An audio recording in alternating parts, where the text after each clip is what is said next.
Welcome back to the deep dive. Today we are, we're grabbing our towels and heading to the beach. Yes, we are. And hopefully skipping the traffic. Right, exactly. But I want you to forget about the sand in your car and the sunburn for a second. We are looking at the beach as the ultimate defining symbol of Australian life. You know the vibe, the freedom, the health, the surf, the golden sun. It is the image Australia sells to the world, and honestly, it is the image it sells to itself every single day. It really is. I mean, throughout the 20th century, the beach effectively replaced the bush or the outback as the primary symbol of the nation. Yeah, it became the new frontier. Exactly. It represented this idea of a classless paradise. The myth is that once you're in your swimmers, it doesn't matter how much money you make or where you come from. It only matters if you can handle a wave. Right. It's the great equalizer. But here's the big question we're tackling today for you all. What happens when that symbol is completely staged? What if the perfect Aussie beach scene, the one we've had plastered on postcards for 80 years, is actually completely artificial? Or worse, what if it's hiding a much darker meaning that we have basically all been ignoring? It is a massive question. And to answer it, we are going to look at a really fascinating case study involving two specific artworks.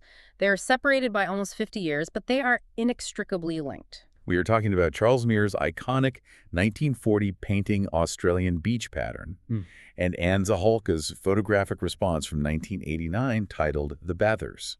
And the mission here is to see how these two artists use the exact same composition, literally the same arrangement of bodies to tell two completely different stories. It is quite a journey. We are going to go from what looks like a celebration of eugenic fitness to a potential warning about a looming slaughter.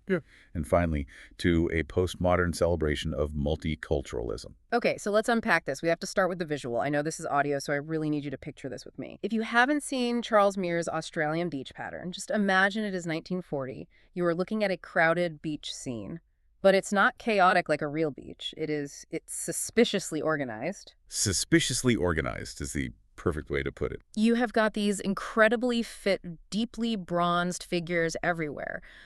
In the center, there is a guy standing with his back to us, drying himself with a white towel. He looks like a Greek god carved out of mahogany. He really does. And to his left, there is a woman in a red cap holding a beach ball. People are carrying surfboards, marching into the waves. It honestly looks like a recruitment poster for a race of superhumans. It does. And it has achieved what art historians call quasi-iconic status. It is one of the most popular paintings in the Art Gallery of New South Wales. It's been on book covers, tea towels, you name it. It was even featured in the 2000 Olympics opening ceremony. It is the absolute quintessential image of the bronzed Aussie. But here's the thing, and I noticed this immediately when I really zoomed in on the digital copy in our research. It feels weird. It feels very off. In what way?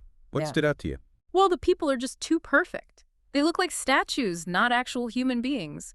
Their skin is this uniform orange-bronze color, and they aren't looking at each other. There is zero interaction. It's like they are all posing for different photos, but just happen to be in the exact same frame. It's strangely cold. You are spot on. That coldness is the central enigma of this painting.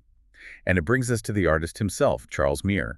You would think, looking at this painting, that the guy was a surf lifesaver who lived in his Speedos and ate sand for breakfast. Right. He captures the lighting and the muscle definitions so perfectly. He must have been a total beach bum. Quite the opposite, actually. Mears was born in England, studied in France, and settled in Sydney in the 1930s. He was a classically trained, somewhat eccentric academic painter. And here is a totally mind-blowing fact from his student, Frida Robertshaw.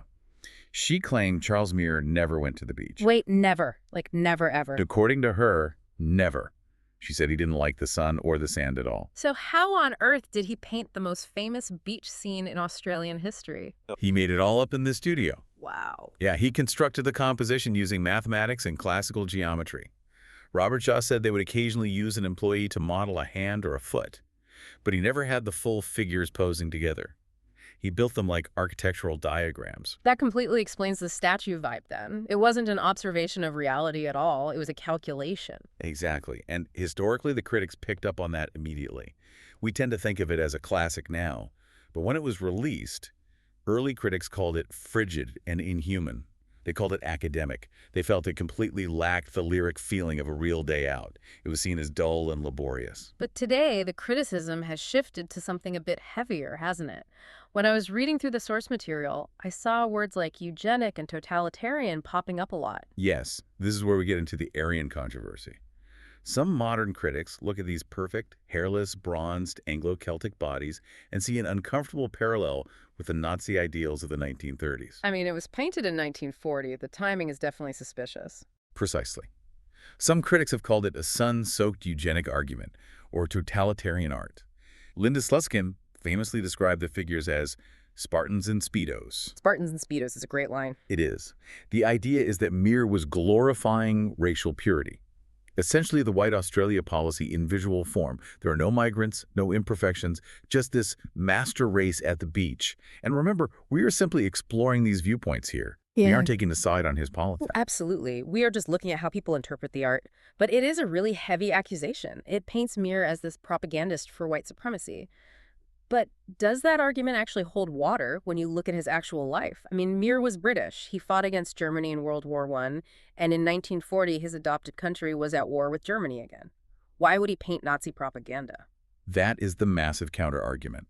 It seems highly unlikely, psychologically and politically, that a man who had seen the absolute horrors of World War I in France, and whose country was currently fighting the Nazis, would intentionally paint a tribute to their ideology. It just doesn't fit his profile. So if it's not a celebration of the perfect race, what is it? Because this is where the research gets really interesting. I was reading the work by Joy Eady, and she completely flips the script. She suggests this isn't a celebration at all. She thinks it's a warning. This is a fascinating theory. And honestly, it transforms the painting completely once you see it. Eady suggests we need to look past the surface gloss. She believes Australian beach pattern is actually an allegory about Australia's unpreparedness for World War II. A warning about war, hidden in a sunny beach painting. Yes, and the clues are all in the composition. Eady compares Mir's painting to a very famous French masterpiece from the 19th century called The Raft of the Medusa by Theodore Géricault. Okay, I know that one. It's a disaster scene. It depicts the aftermath of a shipwreck with starving sailors on a raft waving for help. It's incredibly dark and gruesome. Correct. It's a scene of absolute abandonment and desperation. Eady points out the structural similarities between that nightmare and Mir's beach. Both paintings use a strict pyramid of figures. In The Raft of the Medusa, there is a figure at the apex of the pyramid desperately signaling for rescue. Right. In Australian beach pattern, there is a child waving a spade in the exact same gesture at the top of the composition. Whoa. Okay, and what about the central figure, the sun god with the towel? Look closely at what he is doing. He is shaking out a white towel. A white towel, like a white flag, like surrender. That is the interpretation. Eady asks us to consider, are these lovely, fit people not heroes but victims? Are they helplessly awaiting slaughter while the world burns around them? Are the little sandcastles about to be washed away by a tidal wave of war? That honestly gives me chills. So the stiffness, the lack of interaction, maybe they aren't arrogant, maybe they're vulnerable and adrift just like the castaways on the raft. Exactly. And there's another art history connection that reinforces this beautifully. Linda Slutskin noted the figures look like a Renaissance battle scene. Specifically, if you look at Michelangelo's The Battle of Cassina. Tell me about that one. It's a famous cartoon, essentially a preparatory sketch that Michelangelo did. It depicts Florentine soldiers who are bathing naked in a river. It's a hot day. They are relaxed. Their guard is down. Suddenly, the trumpets sound. They're surprised by an enemy attack. So they are caught with their pants down, literally. Figuratively and literally, yes. They are scrambling, unprepared, desperately trying to get their armor on. Mir's figures are similarly exposed. They are at play totally unaware of the danger looming over the horizon. The figure drying his back in Mir's painting perfectly mirrors a soldier putting on his armor in Michelangelo's work. That makes the coldness of the painting make so much more sense. It's not a happy day at the beach at all. It's the calm before the storm. It's a snapshot of a society that is asleep at the wheel while a monster approaches. Exactly. But there is a deep personal tragedy here too, right? This isn't just political for Mir. No, it wasn't. And this adds a heartbreaking layer to the work that I really didn't expect to find. Mir's infant son died in late 1939, right before this painting was exhibited. That is a devastating detail. So he is painting this highly controlled image while in deep, deep mourning. Yes. And Eady argues that the group of figures in the foreground, what she calls the Madonna and child grouping, represents Mir's own family. There's a small child reaching for a red ball. I noticed the red ball. It pops up a few times in the painting, actually. It's very bright against all the bronze and blue. It is. Edie suggests the red ball represents forbidden fruit or a destiny of sacrifice.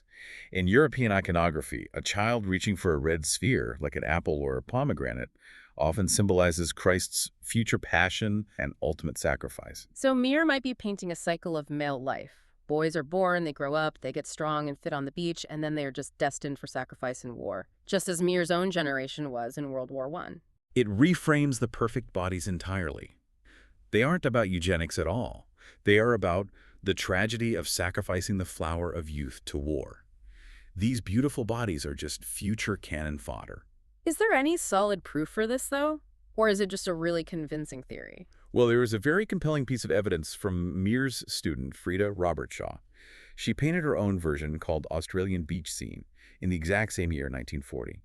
And she was Mir's apprentice working right alongside him. And her version is different. It uses a very similar layout, but it is softer, more feminized.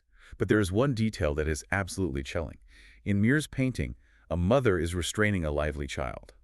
In Robert Shaw's version, the mother looks completely forlorn, staring off, and the child is lying lifelessly across her lap. Like a pieta, like the classic sculptures of the Virgin Mary holding the dead body of Jesus. Exactly. It reinforces the theme of loss and sacrifice rather than hedonism. It strongly suggests that inside Mir's studio, the mood wasn't about Aryan perfection at all. It was about profound grief and the looming dread of the Second World War.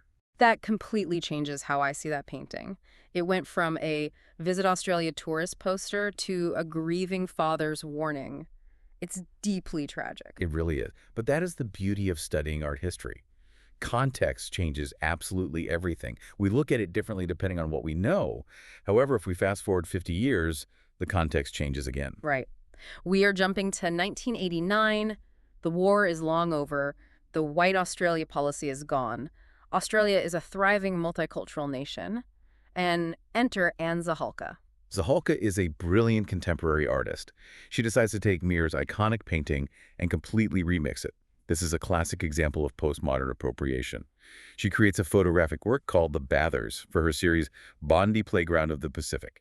Now describe this for us because it's brilliant. She recreates Mir's painting almost exactly pose for pose, but instead of paint, she uses photography. And that choice of medium is crucial. Photography is traditionally seen as capturing truth or documenting reality, but Zahalka deliberately subverts that. If you look at the background of her photo, it's clearly not a real beach. It is a painted backdrop. Yeah, you can tell the second you look at it. The light is artificial. You can clearly see the crease where the floor meets the wall. It looks like a high school stage set. She is highlighting that the whole Aussie myth is staged. It is a construction. But the biggest changes, and the ones that really matter for her message, are in the people. Oh, definitely. Mir gave us Spartans and Speedos. Zahalka gives us actual human beings. She casts her friends and family as the models. So there are completely different body types. There is a man with a genuinely hairy chest, which contrasts sharply with Mir's completely hairless, wax-looking gods. The hairy chest is such a great detail. It's so normal, but in the context of high art, it feels really radical. It breaks the spell of perfection, and most importantly, there is real ethnic diversity. Yeah, in Mir's 1940 version, everyone is Anglo-Celtic. They are all white. In Zahalka's, we have a beautiful mix of ethnicities. One of the figures looks Japanese, others have olive skin. There's just much more variety. She is populating the landscape with migrants and ordinary people. She is essentially asking the viewer, who actually counts as Australian? In 1940s, Mir painted what was roughly the statistical reality. Australia was very British then. But by 1989, that uniform image was a total lie. Zahalka updates the demographic data to reflect the real Australia. There is also a great gender flip in there, too. In Mir's painting, the central heroic figure is that massive guy drying his back. He is the sun god, the center of the universe. In Zahalka's, the central figure is a woman. Yes, she is holding the beach ball, looking strong and authoritative. She completely replaces the passive female figures of the 1940s with a modern, empowered woman. It's a subtle but really powerful shift in who holds the power in the frame. It's funny because Mir's painting was so stiff and deadly serious, but Zahalka's feels like she's winking at us. It's a parody, but it's a very affectionate one. It doesn't feel mean-spirited at all. No, not at all. It is satirical, sure, but it also claims the beach for everyone. She is saying, we are here too. The migrants, the hairy guys, the women, we are also the Australian beach pattern. We belong in the frame just as much as the bronzed idols. And this wasn't just a one-off project for Zahalka, was it? She seems to have a habit of taking sacred Australian art myths and just totally messing with them. She certainly does. It is her signature style. She dismantles conventional scenes to examine alternative narratives. Take another one of her works, The Immigrants #2. Is that the one based on the really famous McCubbin painting? Yes, Frederick McCubbin's The Pioneer from 1904. It is a triptych, a three-part painting showing a pioneer couple taming the bush. It is practically the holy grail of the settler legend in Australia. And what did Zahalka do to it? She used the technique of collage and photo montage. She took the background of the McCubbin, painting the gum trees, the smoke from the fire, but she pasted photos of her own family right over the pioneer figures. Her own family. Yes, her family were post-World War II refugees. By placing them in the sacred bush landscape, she is asserting that immigrants have a rightful place in the Australian legend, not just the early Anglo pioneers.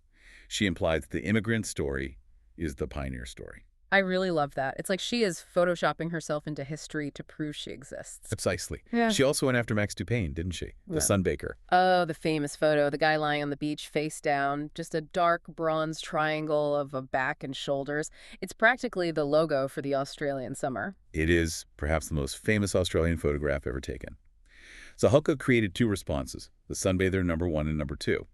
In one, she replaces the bronze icon with a pale, red-headed woman, which is actually herself reading a book. In the other, it's a fair-skinned man with red hair. Which is honestly so much more relatable for me. If I laid out on the sand like Max Dupain's guy, I wouldn't turn bronze. I'd turn lobster red and end up in the burn unit. Exactly. She is actively challenging the bronzed Aussie archetype. She's showing that a huge portion of Australians actually burn in the sun. It completely dismantles the intimidating physical perfection of the national myth and replaces it with biological reality. And she even kept going recently. I saw a source about a much newer work from 2020 called You Are on Bondi Land. Yes, her work has evolved beautifully to include Indigenous history and the current climate emergency. Yeah. In that work, she takes the familiar beach imagery but layers it with the reality that this is unceded Aboriginal land. She also highlights environmental fragility. She has spent 40 years interrogating the status quo, never letting us get too comfortable with our myths. So what does this all mean for us today? We started with the Mirror's painting, a work that looks on the surface like a celebration of perfection, but might actually be a tragic, grieving father's warning about war and sacrifice. Then we have Zahalka, who takes that exact image and says, okay, but that's not the whole picture. And she fills it with the messy, diverse, real Australia. I think the key takeaway here is about the actual construction of myths. Mir constructed a myth of perfection, perhaps to critique it, or perhaps to mourn the loss of it before it was even destroyed by the war. Zahalka deconstructed that exact same myth to reveal who it excluded. Both artists are ultimately using the beach as a stage. That's a great way to put it. The beach isn't just a physical place to swim. It's a stage where we act out who we think we are as a culture. Absolutely. Mir used the stage to talk about heroism and sacrifice. Zahalka uses it to talk about inclusion and identity. It really makes you look at those iconic images differently. You realize nothing is just a snapshot. Every image is an argument. Images that seem true are often the most carefully constructed ones. So here's a thought I want to leave you all with to mull over. If Mir's perfect bodies were actually a warning about being unprepared for disaster, and Zahalka's real bodies represent the modern diverse reality, what does the ideal Australian image look like today? That is the big question. Right. Because in the age of social media, where we curate our lives and our own digital images more than Charles Mir ever did in his studio, is it even possible to have a national icon that includes everyone? Or is every icon, by definition, just a stage set? I think as long as we keep questioning the image, just like Zahalka does, we are on the right track. I completely agree. Thanks for diving in with us. We will catch you on the next one.